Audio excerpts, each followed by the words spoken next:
What would you do if your child led you into the forest? Not to bond, but to leave you for the bears. My son took me camping, but deep in the forest he turned, looked me in the eye, and said, "Say hello to the grizzly bear."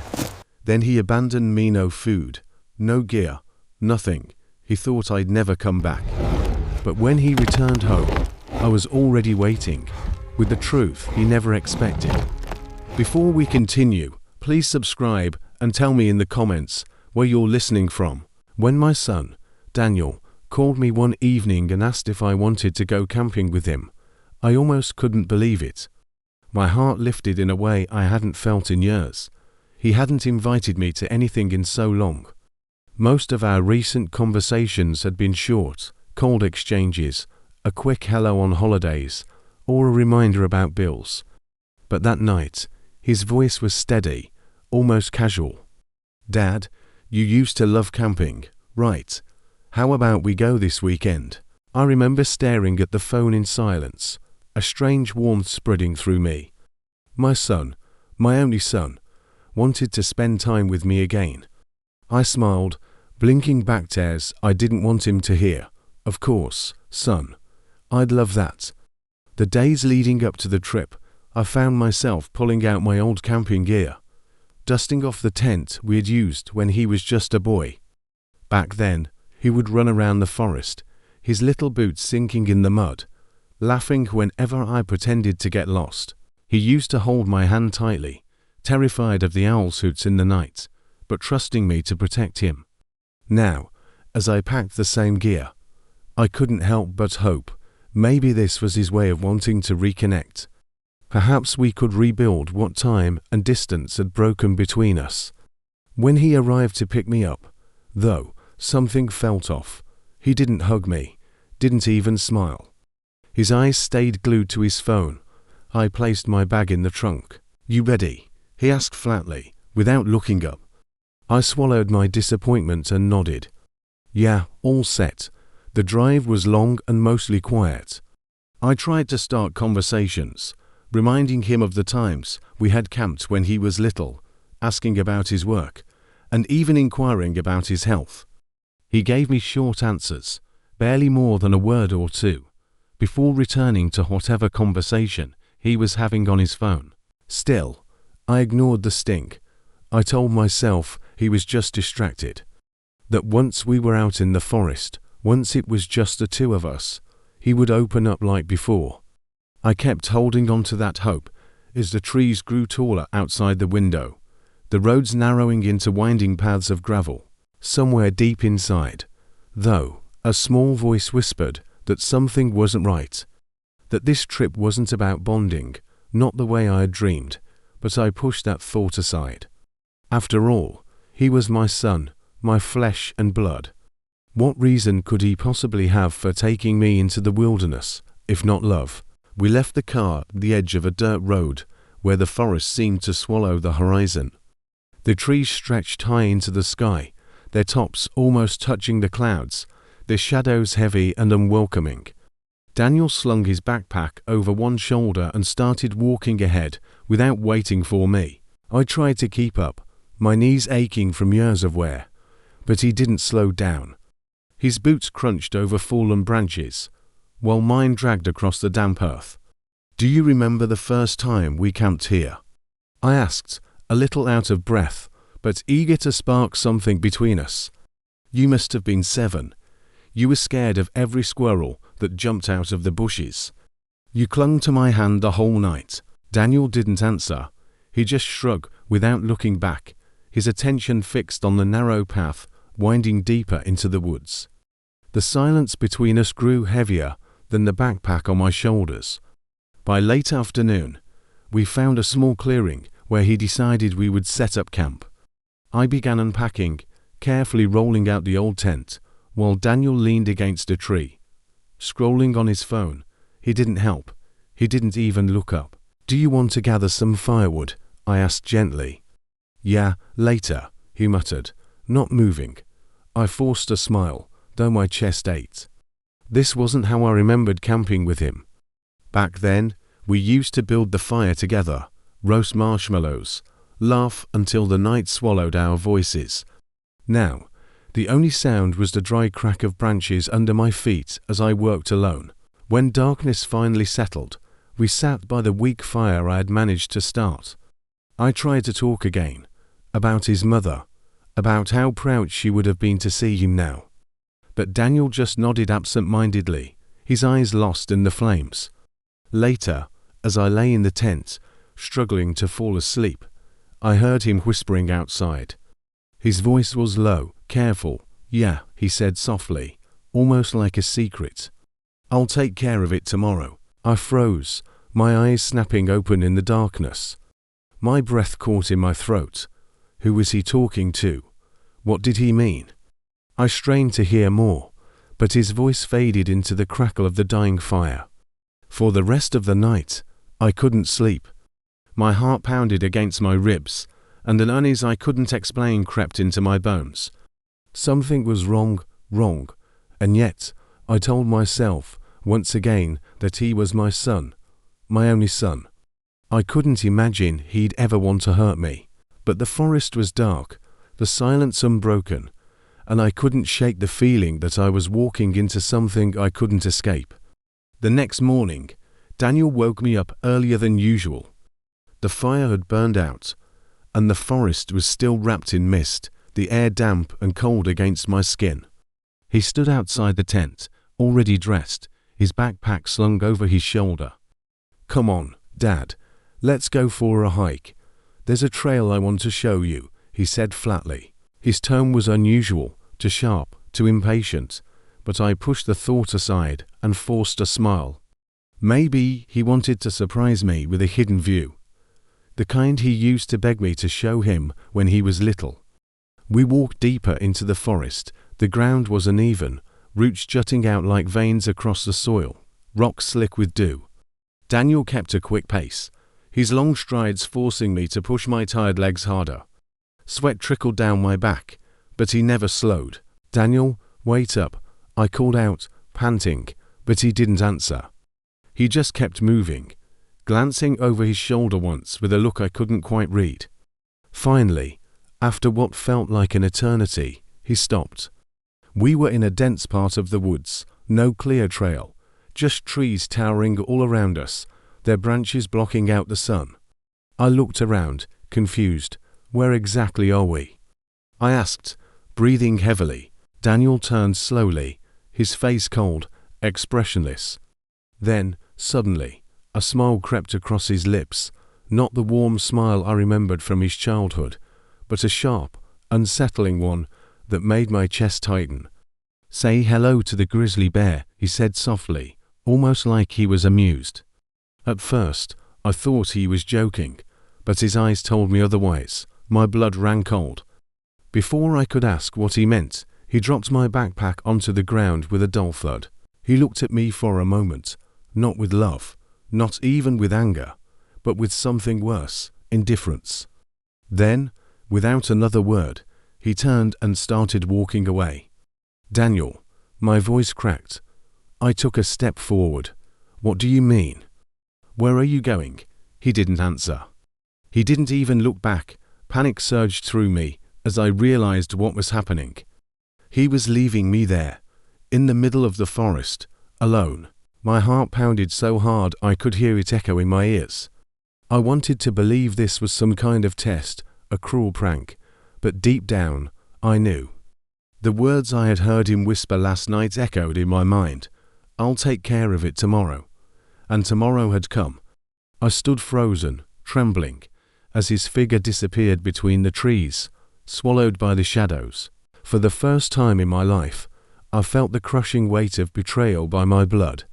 Then, somewhere behind me, I heard it, a low, guttural sound that made every hair on my body stand on end. A growl. The sound was so deep, so primal, it froze me where I stood. My breath caught in my throat as I slowly turned my head toward the trees behind me. At first, I thought it was just my imagination, the forest playing tricks on me in my panic. But then the underbrush rustled, branches snapped, and out of the misty shadows, a massive shape emerged, a grizzly bear. Its thick brown fur bristled, shoulders broad and powerful, claws glinting as they tore at the earth beneath its paws. Its eyes locked on me, small but sharp, and I knew instantly that I was prey in its territory. My knees went weak, every instinct screamed at me to run, but I remembered, that running would only trigger the chase. Instead, I stood trembling, clutching the strap of my abandoned backpack, if it could shield me from death itself. The bear sniffed the air, grunting, its heavy breath steaming in the morning cold. Then it lumbered closer, step by step, the ground vibrating beneath its weight. My heart hammered so violently I thought it might burst out of my chest. I glanced around desperately. There was no clear path, no escape. Just endless trees and thick brush. The bear's nose twitched, catching the scent of food in my pack. It moved toward it, tearing at the fabric with a single swipe, the sound of ripping nylon slicing through the silence. My granola bars, my water bottle, scattered across the dirt as the beast dug in. For a fleeting moment, relief surged through me. It was distracted, but then its head lifted again. Its eyes met mine. A low, guttural roar rumbled from its throat, shaking the very air around me. I stumbled backwards, nearly tripping over a root, and my eyes darted upward, a tree, tall and sturdy, its lowest branch just within reach. My hands shook as I grabbed hold, clawing and scrambling, my old arms straining against the bark. My legs kicked, boots slipping, until finally, with every ounce of strength left in me, I hauled myself up. The bear roared louder, furious at my escape, standing tall on its hind legs, nearly as high as the branch I clung to. Its claws slashed at the trunk, deep grooves cutting into the wood as it tried to reach me. I pressed myself against the tree, clutching the branch so tightly my knuckles burned white. The smell of its breath, hot, foul, animalistic, filled my nose as it snapped its jaws beneath me. Minutes felt like hours as it circled, growling, pawing, refusing to leave. My arms ached, my body trembling, sweat pouring down my face. Finally, after what felt like an eternity, the grizzly dropped back down, grunted one last time, and lumbered away into the shadows, its heavy body disappearing into the forest. I didn't move. I couldn't.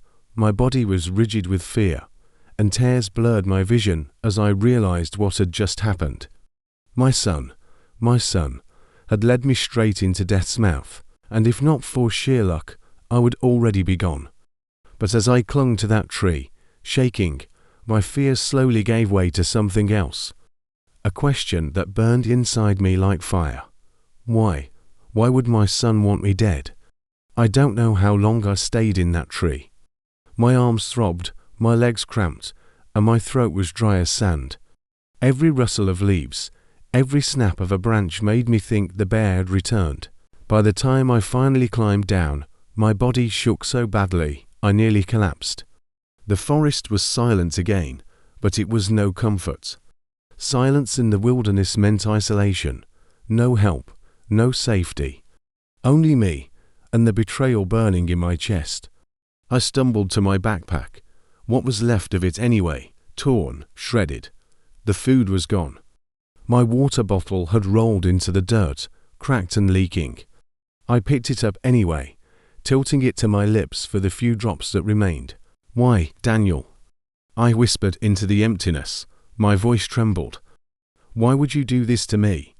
I thought of him as a boy, his small hands clutching my arm when thunder scared him, his laughter echoing across the lake when we fished together, the way he used to say, "Dad, don't ever let go." And yet now, he had done the unthinkable.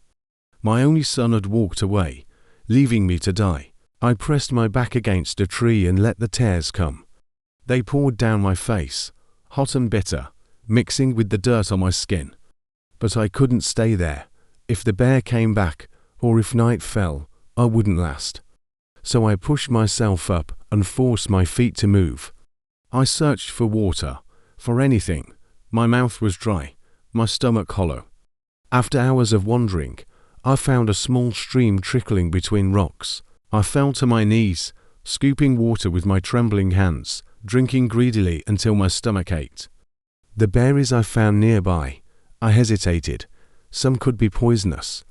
But hunger gnawed at me so viciously that I picked the ones I recognized, chewing slowly, praying I was right. Days seemed to blur together. I had no sense of time, no sense of direction. The forest wrapped around me like a cage. I tore my clothes climbing trees to look for a way out, but all I saw were endless stretches of green and shadow. At night, I shivered under branches, listening to wolves howl in the distance, 2 owls calling through the darkness. I thought of my late wife, the love of my life, the one who had always believed in me, always believed in us as a family. I closed my eyes and whispered to her, "I won't die here. I can't. Not like this." Every step hurt, every breath burned, but anger began to fuel me. Anger at the betrayal. Anger at the thought of Daniel planning this, of him walking away without a shred of guilt. I realized something then. I wasn't just fighting for my life.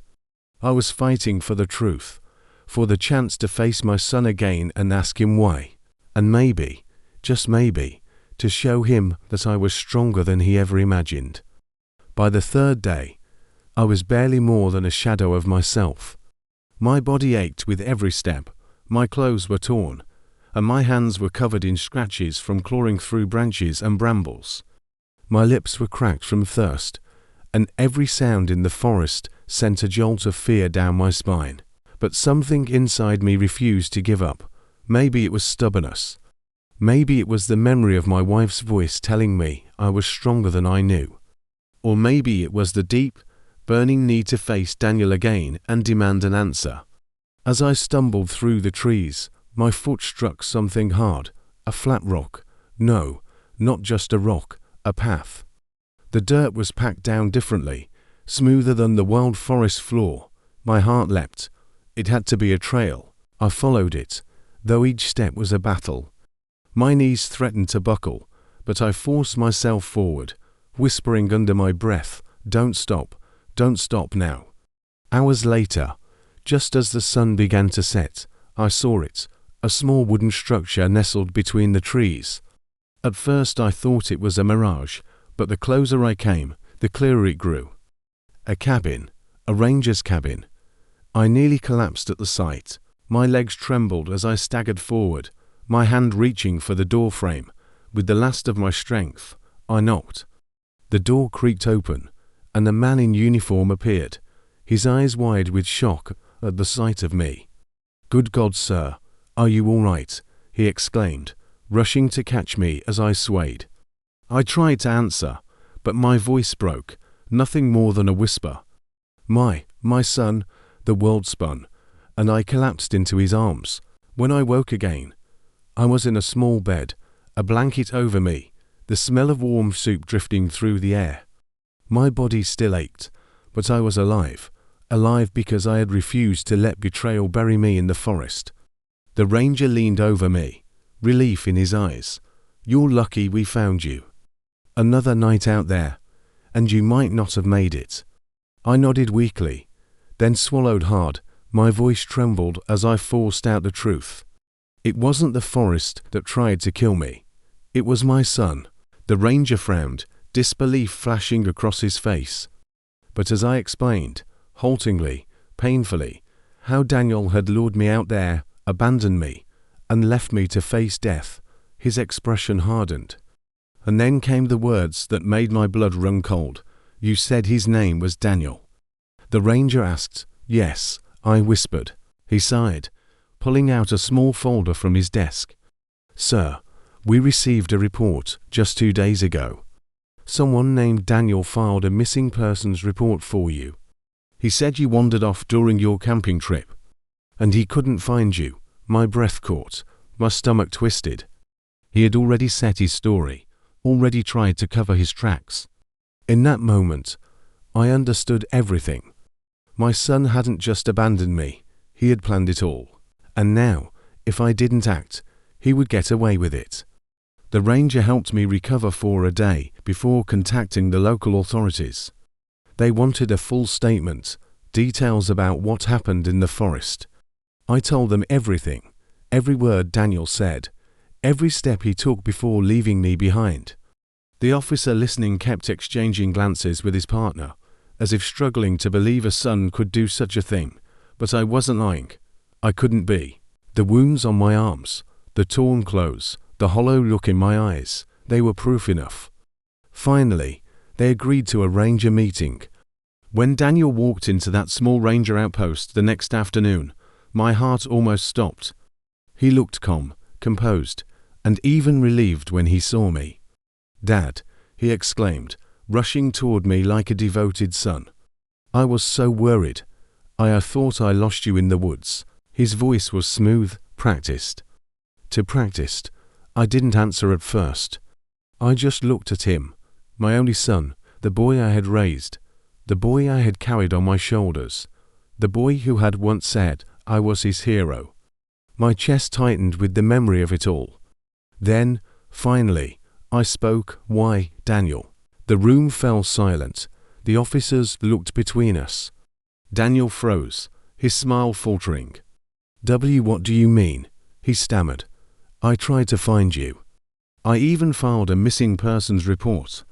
"Don't lie to me." My voice cracked, filled with years of hurt. I could feel the tears welling up, but I refused to let them fall. "You led me there. You walked me into that forest, and when the bear came, you left me. You left me to die, Daniel, your father." For a moment, something flickered in his eyes. Not shock, not denial, guilt, a flash of it, raw and undeniable. But then it was gone, replaced by coldness. He lowered his gaze, his voice flat. "You were never supposed to survive." The air left my lungs.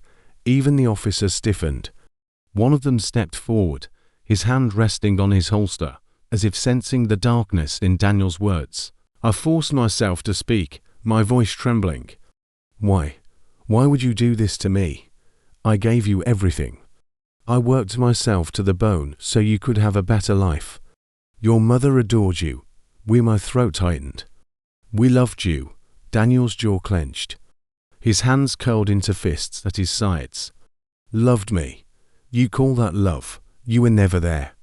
You were always working, always too busy, always reminding me of what I wasn't. Do you know what it felt like? Growing up in your shadow, do you?" His words cut deep, sharper than any blade. I shook my head slowly, the weight of his anger crushing over me. "So you wanted to erase me? Kill me? That was your answer?" He didn't reply. His silence was the answer. The officers stepped in then, separating us.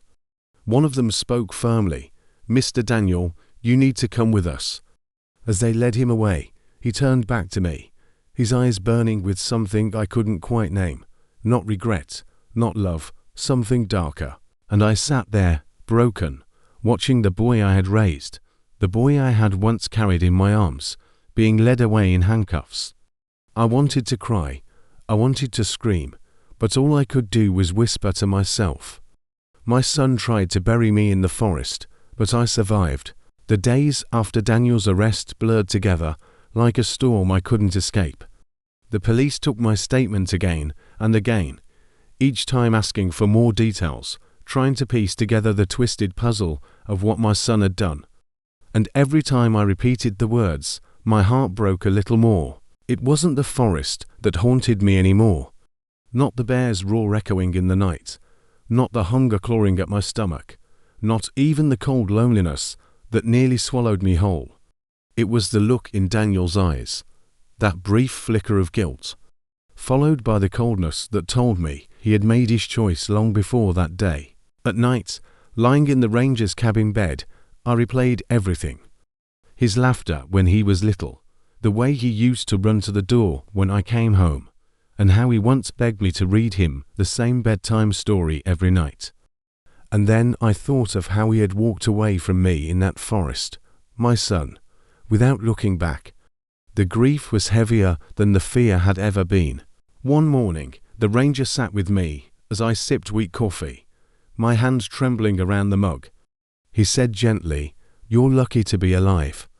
You must have a purpose left, something to keep you going." I nodded slowly, though my heart felt hollow. A purpose? I wasn't sure anymore.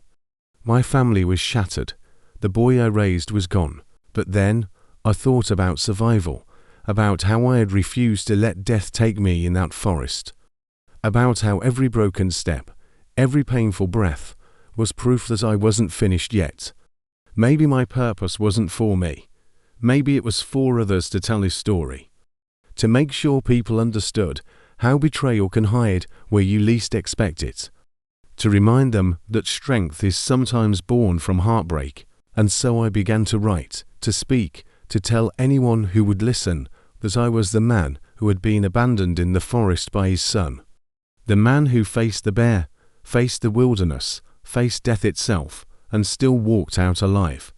My son may have tried to bury me in silence, but I refuse to disappear. Now, whenever I close my eyes, I don't just see the betrayal. I see the fight, the survival. The proof that even when the people we love most turn against us, we still have the power to endure. And if anyone ever asks me what happened in that forest, I tell them this: my son tried to kill me, but he failed. Because a father's spirit is not so easily broken, not by the wilderness, not by betrayal, not even by the son he once loved more than life itself.